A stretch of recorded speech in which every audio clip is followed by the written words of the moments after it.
Bienvenue à tous dans ce nouvel épisode du podcast du Pharmapreneur. Je suis Arnaud, pharmacien d'officine, passionné par l'actualité pharmaceutique et l'entrepreneuriat officinal. Aujourd'hui, nous allons plonger dans un sujet brûlant qui agite la profession depuis quelques mois, les indus pharmaceutiques. Ces derniers temps, nous assistons à une véritable accélération, tant en termes de montant que de fréquence des indus prélevés sur l'ensemble du territoire. Officiellement, il est question de réparer des erreurs administratives, des approximations réglementaires ou encore de lutter contre les fraudes. Mais officieusement, certains n'hésitent plus à affirmer que ces rattrapages servent surtout à combler les caisses de la sécurité sociale, mettant ainsi en péril la viabilité de certaines officines. Imaginez-vous par exemple recevoir un courrier de votre caisse primaire d'assurance maladie vous informant que vous devez justifier d'une centaine d'anomalies, principalement sur des médicaments coûteux, et que vous pourriez être amené à rembourser jusqu'à 120 000 €. C'est le cauchemar vécu par une titulaire de pharmacie, et elle n'est pas la seule dans cette situation. De nombreux confrères et consoeurs contactent désespérément leurs syndicats ou des avocats pour savoir comment réagir face à ces indus. Mais pourquoi cette explosion soudaine des indus ? Certains experts pointent du doigt une volonté politique de renflouer les caisses de la sécurité sociale. Des campagnes de contrôle sont lancées par les CPAM sur des thématiques spécifiques, notamment les médicaments coûteux, dans le but évident de récupérer de l'argent auprès des professionnels de santé.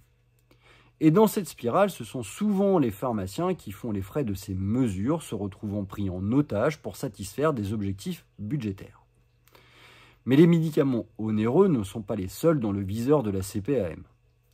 Les ordonnances frauduleuses sont également scrutées de près. En 2022, le nombre d'indus notifiés pour ce motif a augmenté de 280%, générant près de 25 millions d'euros de récupération. Pour les pharmaciens, ces contrôles sont légitimes, mais ils contestent le fait que toute la responsabilité financière repose sur leurs épaules, surtout lorsque la vérification des ordonnances falsifiées est impossible. Les problèmes administratifs et réglementaires ajoutent encore à la complexité de la situation.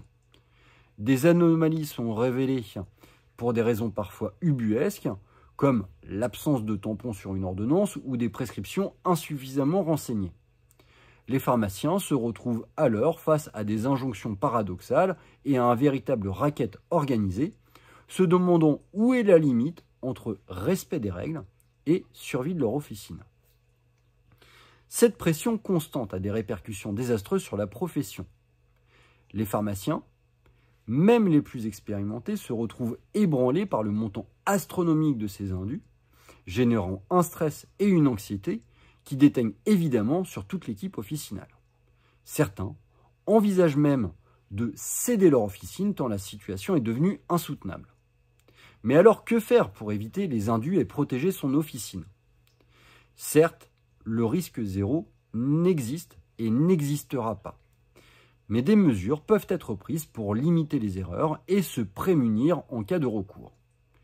Il est essentiel, à mon sens, de notifier toutes les démarches entreprises sur l'ordonnance et de spécifier chaque action réalisée en cas de doute. De plus, verrouiller les procédures et mettre en place une démarche qualité peuvent contribuer à améliorer la situation et à éviter des indus injustifiés. Voilà, chers auditeurs, c'était un aperçu de cette situation que je trouve être relativement préoccupante et qui touche de plein fouet la profession pharmaceutique. Restez à l'écoute pour plus d'informations et de conseils dans les prochains épisodes du Pharmapreneur. En attendant, prenez soin de vous et de votre officine. Merci de nous avoir rejoints aujourd'hui et à bientôt pour de nouvelles discussions passionnantes sur l'univers de la pharmacie.